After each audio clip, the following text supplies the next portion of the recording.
નમસ્કાર મિત્રો, દેશ અને દુનિયાના સૌથી મોટા સમાચારમાં આપનું સ્વાગત છે। તો આજના તાજા સમાચાર મેળવવા માટે વિડીયોને અંત સુધી જોતા રહો અને આવા જ દરરોજના સમાચાર સૌથી પહેલા મેળવવા માટે આ ચેનલને સબસ્ક્રાઇબ કરવાનું ના ભૂલતા।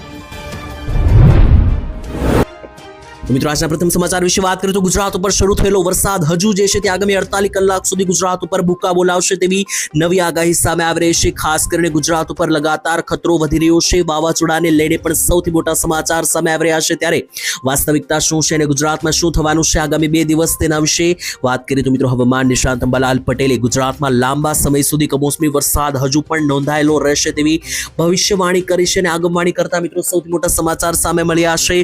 तमने मित्रों जणाव्युं तो वावाझोडું મોન્થા છે તે મિત્રો બંગાળની ખાડીથી લગાતાર આગળ વધી રહ્યું છે અને અરબ સાગર ઉપર એક મોટી ડિપ્રેશનની સિસ્ટમ આકાર લઈ રહી છે તે મિત્રો ગુજરાત ઉપર ત્રાટકશે અને હવે પછીની આગામી 48 કલાક સુધી ગુજરાત રાજ્ય ઉપર તોફાની અતિ ભારે પવન અને ભારે વરસાદને લઈને સૌથી મોટી આગાહીઓ સામે આવી રહી છે। તેના માટે બધા જ ગુજરાતવાસીઓએ તૈયાર રહેવું પડશે। અંબાલાલ પટેલે તો મિત્રો આગામી 10 તારીખ સુધીની આગાહી કરી છે। અંબાલાલે મિત્રો આગાહી કરતા જણાવ્યું છે કે મોન્થા વાવાઝોડાની અસરને કારણે 2 નવેમ્બર સુધી ગુજરાતની અંદર ભારે વરસાદો શરૂ રહેશે। તેની સાથે 8 થી લઈને 15 નવેમ્બરની વચ્ચે પણ ફરી એકવાર માવઠાના રાઉન્ડો આવશે, એટલે કે આવનારા નવેમ્બર મહિનામાં પણ વરસાદીય માવઠા રાઉન્ડો જે છે તે 15 તારીખ સુધી શરૂ રહેશે તેવી પણ આગાહી અંબાલાલે કરી।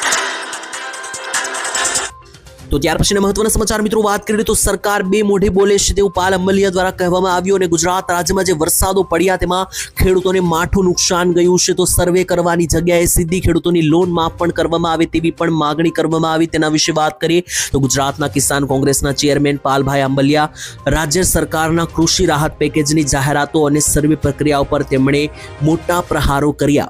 જીતુ વાઘાણીની પ્રેસ કોન્ફરન્સ ઉપર પ્રતિક્રિયા આપતા તેમણે સરકાર બે મોઢાની વાતો करे छे तेवुं जणाव्युं, कारण के जीतू वाघाणीए 7 दिवसमां सर्वे पूरो करीने सरकारने सहाय आपवा मांग करी छे। त्यारे बीजी तरफ मित्रों जे छे ते केटलाक समाचारो पण जणावी रह्या छे के सरकारे 10 दिवसनो समय पण माग्यो छे। तो आम बे मोढे सरकार बोली रही छे तेवुं पण पाल आंबलिया जणावी रह्या छे। साथे ज मित्रों पाल आंबलियाए एक मागणी करी के जे पण सरकार आ सर्वे करी रही छे ने जे पण खेडूतोने नुकसान गयुं छे तेने सहाय आपवानी जग्याए जे पण खेडूतोए लीधेली पाक धिराण लोन छे सीधी माफ करी आपवामां आवे। खेडूतोनो आ चालू वर्षનું જે પાક ધિરાણ છે તે સંપૂર્ણપણે માફ કરી દેવું જોઈએ। સરકારે ખોટા પેકેજ જાહેર કરવાની જગ્યાએ સીધી લોન માફ કરવી જોઈએ તેવી મિત્રો માંગણી કરવામાં આવી। તો મિત્રો એમની વાત સાચી છે કે નહીં, તમારું શું માનવું છે? ખેડૂતોની સીધી લોન માફ કરવી જોઈએ કે નહીં, કોમેન્ટમાં લખીને જણાવી દેજો।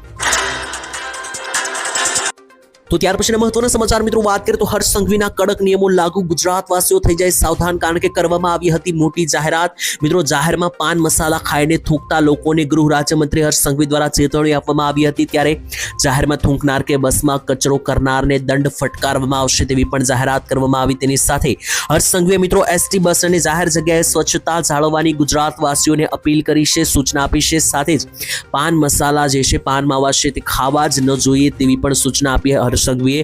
અને જે ખાતા હોય એવા લોકોએ પણ પાન અને માવા ખાઈને ડસ્ટબિનમાં થૂકવું જોઈએ, જાહેરમાં ગંદકી ના ફેલાવી, નહીતર ભારે દંડ ભરવો પડી શકે તેવી પણ મિત્રો ચેતવણી જે છે તે આપવામાં આવી।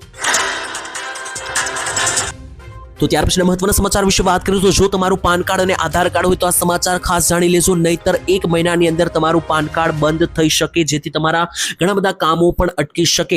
જે હા મિત્રો તમને જણાવીએ તો પાન કાર્ડ અને આધાર કાર્ડને લઈને લિંક કરવું હવે ફરજિયાત બનશે અને પાન કાર્ડ મિત્રો જે છે તે તમારું ઇનએક્ટિવ હોવાનું જોખમ હશે તો નવા નિયમો અનુસાર તમારે તેનું પાલન કરવું પડશે। મિત્રો હાલ મિત્રો પાન કાર્ડ ધારકોએ 31 ડિસેમ્બર 2025 સુધીમાં આધાર કાર્ડને અને પાન કાર્ડને લિંક ફરજિયાત કરવું પડશે। જો તમે લિંક નહીં કરાવ્યું હોય તો તેમનું પાન કાર્ડ જે છે તે 1 જાન્યુઆરી 2026 થી બંધ એટલે કે નિષ્ક્રિય પણ થઈ શકે। નવા પાન કાર્ડ માટે અરજી કરતી વખતે આધાર પ્રમાણીકરણ પણ કરવું ફરજિયાત છે। તો આ બધા જ નવા નિયમો 1 નવેમ્બર 2025 1 તારીખથી લાગુ થવાના છે। તો જેના માટે તમામ ગુજરાતીઓએ જે છે તે આ કામ કરાવી લેવું। અને સાથે જ જો તમારું પાન કાર્ડ અને આધાર કાર્ડની અંદર પણ માહિતી જુદી હોય, જેમ કે કોઈ ભૂલ હોય, જોડણીની ભૂલ હોય, નામની અંદર કોઈ ભૂલ હોય તો એ ભૂલો પણ સુધારી લેવી કે જેનાથી તમારા પાન કાર્ડ આધાર કાર્ડને લગતા કામો ના અટકે।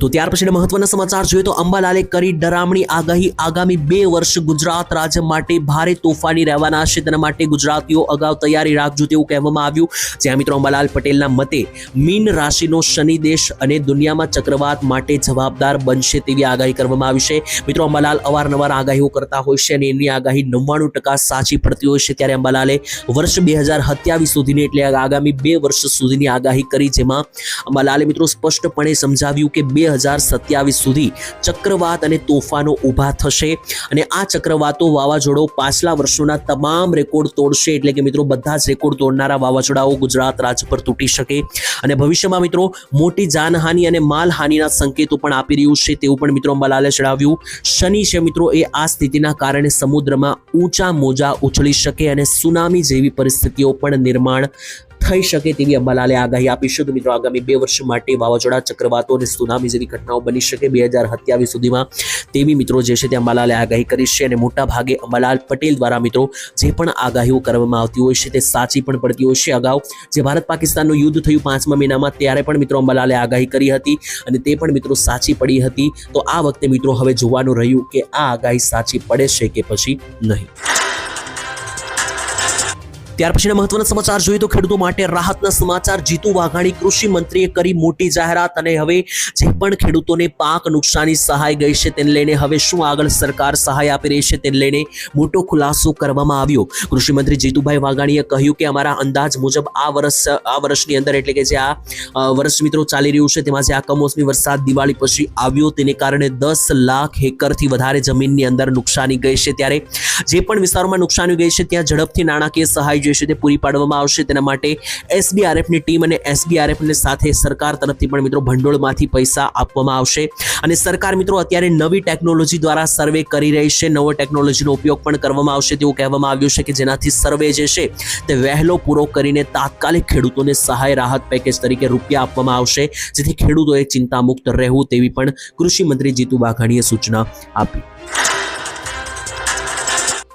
ત્યાર પછીના મહત્વના સમાચાર જોઈએ તો ગુજરાતની અંદર પતિ પત્નીને મળશે 10,000 રૂપિયાની સહાય યોજનાની કરવામાં આવી છે સૌથી મોટી જાહેરાત વાત કરીએ મિત્રો જો તમારા પણ છેલ્લા 2 વર્ષમાં લગ્ન થયા હોય અથવા તો થવાના હોય તો તેવી પરિસ્થિતિમાં તમને 10,000 રૂપિયાની સહાય જે છે સરકાર તરફથી ચૂકવવામાં આવશે જો મિત્રો તમને જણાવી કઈ રીતના સહાય મળશે તો આ યોજનાનું નામ છે કુંવરબાઈનું મામેરું સહાય યોજના આ યોજનાની અંતર્ગત મિત્રો કન્યાને સરકાર 10,000 રૂપિયાની સહાય આપે છે જેમાં તમારે એક ઓનલાઈન ફોર્મ ભરીને રજૂઆત કરવાની રહેશે જેમાં જરૂરી ડોક્યુમેન્ટો તમારે અપલોડ કરવાના રહેશે જેમ કે કન્યાનું આધાર કાર્ડ કન્યાના પિતાના વાર્ષિક આવકનો દાખલો લગ્નનું પ્રમાણપત્ર તેની સાથે કન્યાના બેંક ખાતાની પાસબુક આ બધા ડોક્યુમેન્ટ સાથે મિત્રો તમારે જે છે તે અરજી કરવાની રહેશે આ બધી અરજી કર્યા પછી મિત્રો તમારી અરજી પાસ થશે તો તમે જે આપેલો નંબર છે બેંક અકાઉન્ટ નંબર તો મિત્રો સીધા બેંક ખાતાની અંદર તમારા પૈસા જે છે તે જમા કરવામાં આવશે 10,000 રૂપિયાની સહાય સરકાર જે છે તે મિત્રો આપશે તો ત્યાર પછીના મહત્વના સમાચાર જોઈએ તો દીવા માફીને લઈને ખેડૂત આંદોલન ગુજરાતવાસીઓને લઈને પણ સૌથી મોટા સમાચાર વાત કરીએ તો મિત્રો ગુજરાતમાં પણ ખેડૂતોને લઈને ઘણા બધા દિવસોથી વિરોધ ચાલી રહ્યો છે આંદોલનો પણ થઈ રહ્યા છે ત્યારે બોટાદ ખાતે મિત્રો જે કરદા પ્રથાને લઈને પણ ખેડૂત આંદોલન છેલ્લા અઠવાડિયે થયું હતું ત્યારે ગુજરાતમાં માહોલ ગરમ છે તેવી રીતના સેમ ટુ સેમ મિત્રો મહારાષ્ટ્રના ખેડૂતો પણ અત્યારે રસ્તા ઉપર ઉતર્યા છે અને દેવ માફીની માગણી કરી રહ્યા છે ત્યારે મહારાષ્ટ્રના નાગપુરની અંદર મિત્રો આજે બીજો દિવસ હતો ખેડૂત આંદોલનનો ત્યારે ખેડૂતોએ મિત્રો ઉગ્ર આંદોલન કર્યું આ વિરોધ પ્રદર્શન પૂર્વ મંત્રી અને પ્રહાર પાર્ટીના બચ્ચુ કડુના નેતૃત્વમાં મિત્રો કરવામાં આવ્યું હતું ત્યારે આ મિત્રો જણાવી દે તો જ્યાં સુધી સરકાર શરતો વગર ખેડૂતોનું દેવું માફ નહીં કરે ત્યાં સુધી આંદોલન ચાલુ રાખવામાં આવશે તેવી પણ ચીમકી અને જાહેરાત જે છે તે મહારાષ્ટ્રના ખેડૂતો દ્વારા કરવામાં આવી ઉગ્ર વિરોધ કરી રહેલા આંદોલનકારીઓ છે ખેડૂતો છે તેમણે મિત્રો નાગપુર હૈદરાબાદ નેશનલ હાઈવે ચક્કાજામ કરી દીધો છે ત્યારે જેના કારણે મિત્રો હાઈવે ઉપર ભારે ટ્રાફિક જામ પણ થઈ ગઈ છે કારણ કે મિત્રો તમને ના ખ્યાલ હોય તો જણાવી કે દેવા માફીને લઈને મહારાષ્ટ્રના ખેડૂતો અત્યારે રસ્તા ઉપર આવી ગયા છે અને ખાસ કરીને આંદોલન કરી રહ્યા છે અને જ્યાં સુધી દેવા ન માફ થાય ત્યાં સુધી આંદોલન લંબાવશું તેવી પણ જાહેરાત કરવામાં આવી છે ત્યારે મિત્રો ગુજરાતના ખેડૂતો પણ ઘણા બધા દિવસોથી દેવા માફીની માંગ કરી રહ્યા છે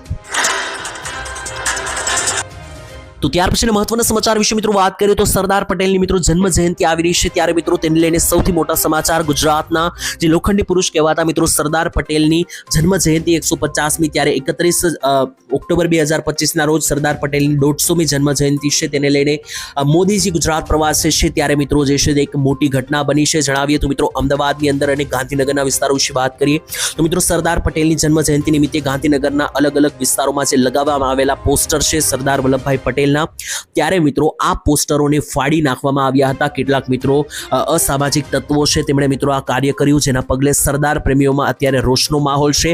આ મામલે મિત્રો આજે જિલ્લા કલેક્ટર અને પોલીસ વડાને આવેદનપત્ર આપીને કાર્યવાહીની પણ માંગણી કરવામાં આવી છે, કારણ કે ગુજરાતના લોખંડી પુરુષ સરદાર વલ્લભભાઈ પટેલનું અપમાનિત કરતા જે પણ યુવાઓએ અથવા જે પણ લોકોએ મિત્રો આ કૃત્ય કર્યું હશે, પોસ્ટરો ફાડ્યા હશે, તેમની સામે કડકમાં કડક કાર્યવાહી કરવામાં આવશે તેવી જાહેરાત કરવામાં આવી અને માંગણીઓ કરવામાં આવી. તો મિત્રો ત્યાર પછી મહત્વના સમાચાર વાત કરીએ તો લોકોના કામ નથી થઈ રહ્યા, જેને લઈને વાત કરીએ તો સૌથી મોટા સમાચાર ગુજરાતમાં મિત્રો જાણે સરકારી બાબુઓ અને અધિકારીઓનું રાજ હોય તેવું ચિત્ર ઊભું થયું છે. જ્યાં મિત્રો લોકોના કામ કરવાને લઈને સૌથી મોટા સમાચાર ધારાસભ્ય અને સરકારના જે કર્મચારીઓ છે, સરકારી બાબુઓ છે, તેમની વચ્ચે માહોલ ગરમાઈ રહ્યો છે. ત્યારે તમને જણાવી દીધું અત્યારે મત વિસ્તારના પ્રશ્ન સમસ્યા ઉકેલાતી નથી. આ જોતા સરકારે ફરી એકવાર સરકારી બાબુઓને સૂચના આપવી પડી કે ધારાસભ્યોના કામો કરો. જ્યાં મિત્રો ધારાસભ્યો લગાતાર માંગણી કરી રહ્યા છે અને જે કામો કરવા માટે અપીલ કરી રહ્યા છે તે કામો જે છે તે અધિકારીઓ દ્વારા કરવામાં નથી આવતા.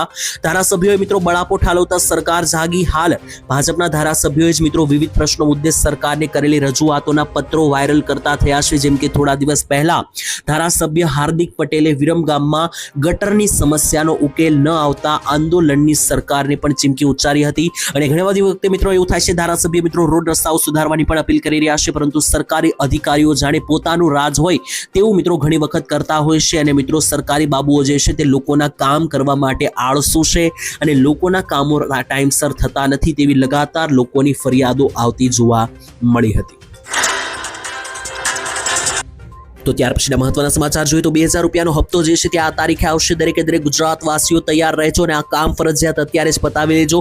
જ્યાં મિત્રો ગુજરાતની અંદર પીએમ કિસાન યોજના અંતર્ગત સરકાર 2000 રૂપિયાના હપ્તા ખેડૂતોને આપે છે અને 5લો હપ્તો આવ્યો તેને 3 મહિના પૂરા થયા છે. ત્યારે હવે સમય બની ગયો છે મિત્રો 2000 રૂપિયાના હપ્તાના આવવાનો અને તારીખોને લઈને પણ સૌથી મોટી જાહેરાત કરવામાં આવી છે. વાત કરીએ તો મિત્રો અગાઉ લોકોને એવી આશા હતી કે દિવાળી પહેલા 2000 રૂપિયાનો હપ્તો આવશે, પરંતુ 2000નો હપ્તો દિવાળી પહેલા આવ્યો નથી. ત્યારે હવે ગુજરાતના ખેડૂતોને મોટી ખુશખબર મળવા જઈ રહી છે. બિહારની અંદર મિત્રો વિધાનસભાની ચૂંટણી 10 તારીખ આસપાસ છે, એટલે કે આવનારી જે નવેમ્બર મહિનો છે, 11મો મહિનો છે, તો 11મા મહિનાની 10 તારીખ આસપાસ બિહારની અંદર વિધાનસભાની ચૂંટણી છે. ત્યારે વિધાનસભાની ચૂંટણીના પ્રથમ તબક્કામાં 6 નવેમ્બરની આસપાસ જે છે તે હવે થોડા દિવસ બાકી છે. ત્યારે મિત્રો 6 તારીખ આસપાસ જે છે તે પીએમ કિસાન યોજના અંતર્ગત હપ્તો જે છે તે 2000 રૂપિયાનો આખા ભારતના ખેડૂતોને આપવામાં આવશે તેવું મિત્રો અહેવાલો સામે આવી રહ્યા છે. જો કે મિત્રો સરકારે ઓફિશિયલી ડેટ એનાઉન્સ હજી કરી નથી, જ્યારે કરશે ત્યારે અમે તમને ચોક્કસ જણાવી દઈશું. અને ઘણી વખત મિત્રો સરકાર હવે તારીખ નથી જાહેર કરતી, સીધો હપ્તો પણ ખાતામાં આપી શકે. ત્યાર પછીના સૌથી મોટા સમાચાર વિશે વાત કરીએ તો તમારા બાળકોને વાહન આપો તો સૌથી પહેલા ચેતી જજો, કારણ કે નિયમોમાં સૌથી મોટા ફેરફાર થઈ રહ્યા છે. તો જો મિત્રો તમારા બાળકને પણ તમે ગાડીઓ ચલાવવા માટે આપો છો અને વાહન આપો છો તો તમારે હવે ચેતવું પડશે, કારણ કે વાહન ચલાવતી વખતે હવે ડ્રાઇવિંગ લાયસન્સ હોવું ખૂબ જ મહત્વપૂર્ણ છે અને ફરજિયાત બની ગયું છે. ત્યારે જો મિત્રો કોઈ બાળક દ્વારા વાહન ચલાવવામાં આવે છે અને ત્યારબાદ ભારે દંડ વસૂલવામાં આવશે તો તેના માટે તમારે તૈયાર રહેવું પડશે, કારણ કે જો 18 વર્ષથી ઓછી ઉંમરના બાળકો જે છે તે વાહન ચલાવતા જોવા મળે છે તો મિત્રો તેમને 25,000 રૂપિયા સુધીનો દંડ હવે ભરવો પડશે. આ ઉપરાંત વાહન જે માલિકનું હશે મિત્રો તે માલિકનું વાહનનું ડ્રાઇવિંગ લાયસન્સ પણ રદ થઈ શકે. આ ઉપરાંત મિત્રો જે સગીર 25 વર્ષનો ન થાય ત્યાં સુધી તેને લાયસન્સ પણ નહીં આપવામાં આવે અને 18 વર્ષની ઉંમર પૂર્ણ થયા પછી જ આપવામાં આવશે તેવું પણ મિત્રો જણાવવામાં આવ્યું. તો મિત્રો જો તમે 18 વર્ષથી ઓછી ઉંમરના બાળકોને જેમની પાસે લાયસન્સ નથી તેમને વાહનો ચલાવવા આપો છો તો સાવધાન થઈ જજો. 25,000નો દંડ અને લાયસન્સ પણ વાહન માલિક જે હશે તેનું થઈ શકે રદ. તો ત્યાર પછીના મહત્વના સમાચાર મિત્રો જાણીએ તો યુદ્ધ માટે ગમે ત્યારે તૈયાર રહેજો. ગુજરાત રાજ્યની અંદર સૌથી મોટી જાહેરાત કરવામાં આવી છે. સમાચાર વિશે વાત કરીએ તો ભારતના જે રક્ષા મંત્રી છે રાજનાથસિંહ, તેમના તરફથી કહી દેવામાં આવ્યું છે કે ભારતની અંદર રહેતા તમામ લોકો ગમે ત્યારે યુદ્ધ થઈ શકે તો તૈયાર રહેજો. જે હા મિત્રો સંરક્ષણ મંત્રી રાજનાથસિંહે સોમવારે જણાવ્યું હતું કે ભારતે હવે યુદ્ધ જેવી પરિસ્થિતિ માટે ગમે ત્યારે તૈયાર રહેવું અનિવાર્ય છે, કારણ કે સરહદ પરની પરિસ્થિતિ ગમે ત્યારે બદલાઈ શકે. જે હા મિત્રો ભારત અને પાકિસ્તાન પાકિસ્તાન વચ્ચે અત્યારે સંબંધો ખૂબ જ ખરાબ ચાલી રહ્યા છે. તેની વચ્ચે ભારતીય સેના દ્વારા અત્યારે ઓપરેશન ત્રિશુલ લોન્ચ કરવામાં આવ્યું છે, જે 30 ઓક્ટોબરથી લઈને 10 નવેમ્બર વચ્ચે ભારતની અને પાકિસ્તાની બોર્ડર તરફ ભારતીય આર્મી દ્વારા પરફોર્મ કરવામાં આવશે. ત્યારે તેને લઈને મિત્રો રક્ષામંત્રી રાજનાથ સિંહે ચેતવણી આપી છે અને જણાવ્યું છે કે ભારત દેશના તમામ લોકોએ ગમે ત્યારે યુદ્ધ જેવી પરિસ્થિતિ માટે હવે તૈયાર રહેવું પડશે. સાથે જ મિત્રો તેમણે ઉમેર્યું કે મે મહિનામાં પાકિસ્તાન સાથે જે 4 દિવસ લશ્કરી સંઘર્ષ એટલે કે યુદ્ધ ચાલ્યું, તેણે મિત્રોએ સાબિત કરી આપ્યું કે કોઈ પણ સમયે અણધારી સ્થિતિ પેદા થઈ શકે, કારણ કે પાકિસ્તાન જેવો પાડોશી દેશ હોય તો મિત્રો પાડોશી રાજ્ય એટલે કે ભારતને ગમે ત્યારે યુદ્ધ જેવી પરિસ્થિતિ માટે હવે તૈયાર રહેવું પડશે. ત્યાર પછીના મહત્વના સમાચાર જોઈએ તો મહિલાઓને મળશે 37,000 રૂપિયાની સૌથી મોટી સહાય. સૌથી મોટા સમાચારો આવી રહ્યા છે તેના વિશે વાત કરીએ તો તમારા ઘરમાં અથવા તો કોઈ ઘરના સગા સંબંધીના ઘરમાં જો કોઈ બાળકનો જન્મ થવાનો હોય તો તમે પણ મિત્રો આ યોજનાના ફોર્મ ભરી દેજો, જેમાં 37,000 રૂપિયાની સહાય સરકાર તરફથી આપવામાં આવશે. આ યોજનાનું નામ છે મિત્રો શ્રમયોગી પ્રસૂતિ સહાય યોજના. આ યોજના અંતર્ગત બાળકોને જન્મ આપતી મહિલાઓ છે તેમને મિત્રો 37,000 રૂપિયાની સહાય જે છે તે સરકાર તરફથી આપવામાં આવશે. આ યોજનાનો લાભ લેવા માટે મિત્રો તમારે એક ઓનલાઈન ફોર્મ ભરીને સબમિટ કરવાનું હોય છે, જેના માટે મમતા કાર્ડ, ડોક્ટરનું પ્રમાણપત્ર, રાશન કાર્ડ, પાસબુક, મહિલાનું આધાર પત્ર તેમજ સોગંદનામા જેવા ડોક્યુમેન્ટની જરૂર પડશે. તો આ ડોક્યુમેન્ટ સાથે તમે ફોર્મ ભરી શકો અને સહાયનો લાભ મેળવી શકો. તો ત્યાર પછીના મહત્વના સમાચાર જાણીએ તો ખાદ્ય તેલના ભાવમાં આસમાને પહોંચી શકે ભાવ, તો તેના માટે તૈયાર રહેજો, કારણ કે એટલી નુકસાની ગઈ છે કે ભાવ લગાતાર વધી શકે. સૌરાષ્ટ્રમાં મિત્રો પડેલા જે કમોસમી વરસાદ છે તેની અંદર સૌથી વધારે નુકસાન ગયું છે મગફળીના પાકને, અને મગફળીના પાકને નુકસાન ગયું તેનો સીધો મતલબ કે મિત્રો તેલના ભાવમાં વધારો થશે. જ્યાં મિત્રો અત્યારે જે છેલ્લા 2 થી 3 દિવસમાં ભારે વરસાદો પડ્યા તેનાથી લાખો રૂપિયાની મગફળીના પાકો જે છે તે તણાઈ ગયા છે અને નુકસાની ગઈ છે. આની સીધી અસર મિત્રો વેપારીઓ પર થશે ને માર્કેટ ઉપર થશે.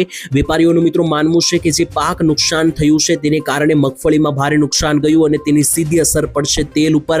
આવનારા દિવસોમાં ખાદ્ય તેલ, સિંગ તેલના ભાવમાં વધારો થઈ શકે, તો એના માટે દરેક લોકોએ અગાઉ તૈયારી રાખવી. તો ત્યાર પછીના મહત્વના સમાચાર જોઈએ તો નોકરીના સપના જોઈ રહ્યા હોય તો તેવા યુવાનો ખાસ સાવધાન. સરકારી નોકરી અને સરકાર પાસેથી મિત્રો જો આશા રાખી હોય તો મિત્રો તમારી આશા ઉપર પાણી ફરી શકે. જ્યાં મિત્રો વીતેલા દશકની અંદર એટલે કે દાયકાની અંદર જે જ ગતિએ સરકારી નોકરીઓને તકો ઉપલબ્ધ થઈ હતી તેવી ઝડપે હવે ભરતીઓ થવાની નથી. જ્યાં મિત્રો સરકારે 16 વિભાગો દ્વારા 30 સપ્ટેમ્બરે પ્રસિદ્ધ કરેલી 10 વર્ષીય ભરતી કેલેન્ડરમાં જાણવા મળ્યું છે કે 2033 સુધીમાં માત્ર 1,82,000 જેટલી જગ્યાઓ માટે જ નોકરી મળશે. તો મિત્રો નોકરીની સંખ્યા 2 લાખ કરતાં પણ ઓછી છે. સામે નોકરી મેળવવા વાળાની સંખ્યા લાખોમાં છે, કરોડોમાં છે. ત્યારે ગુજરાતના એવા લોકો કે જે સરકાર પાસે આશા રાખી ગયા હોય રોજગારને લઈને અથવા નોકરીને લઈને, તો તેમણે પોતાનું કંઈક નવું કરવું પડશે, આત્મનિર્ભર બનવું પડશે, કારણ કે બધા લોકોની નોકરી મળવી હવે શક્ય નથી. તો ત્યાર પછીના સમાચાર મિત્રો વાત કરીએ તો ગુજરાતમાં ખાસ કરીને પેટ્રોલ અને વીજળી જે છે તે મફત આપવામાં આવશે. નરેન્દ્ર મોદી દ્વારા કરવામાં આવી મોટી જાહેરાત. જ્યાં મિત્રો આજથી 1 વર્ષ પહેલા જ્યારે નરેન્દ્ર મોદી ગુજરાત પ્રવાસે આવ્યા હતા ત્યારે સાબરકાંઠાથી મિત્રો પ્રધાનમંત્રી મોદીએ જાહેર સભાની ચૂંટણીને સંબોધતા કહ્યું હતું કે મારે દરેકે દરેક ગુજરાતવાસીઓના વીજળીના બિલ અને પેટ્રોલના બિલ 0 કરી દેવાશે. અને મિત્રો મોદીજીએ એમ પણ કહ્યું હતું કે આ વાતો કોઈ હવામાં નથી, પરંતુ મોદી સરકાર પાસે એવી યોજનાઓ છે કે જેનાથી તમારું વીજળીનું બિલ અને પેટ્રોલનું બિલ ભવિષ્યમાં 0 આવશે. હવે મિત્રો આ વાત થઈ ગઈ, તેને તો હવે 1 વર્ષથી લઈને 1.5 વર્ષ પૂરું થઈ ચૂક્યું છે. ત્યાર પછી મોદીજીની ત્રીજી વાર સરકાર પણ બની ગઈ છે, પરંતુ છતાં પણ મોદીજીએ જે વચન આપ્યું હતું કે પેટ્રોલ અને વીજળીના બિલ 0 થશે, મિત્રો હજુ સુધી સાચા પડ્યા નથી. અને ગુજરાતની જનતા હવે માગણી કરી રહી છે કે જે મોદીજીએ કહ્યું હતું કે પેટ્રોલ અને વીજળીના બિલ 0 કરવામાં આવે તો એ મિત્રો કરવામાં આવે. તો મિત્રો તમને શું લાગી રહ્યું છે, ભવિષ્યમાં આવી કોઈ યોજના સરકાર લાવશે કે જેમાં પેટ્રોલ અને વીજળીના બિલ 0 લોકોના થશે? તમારું શું માનવું છે કોમેન્ટમાં લખીને જણાવી દેજો.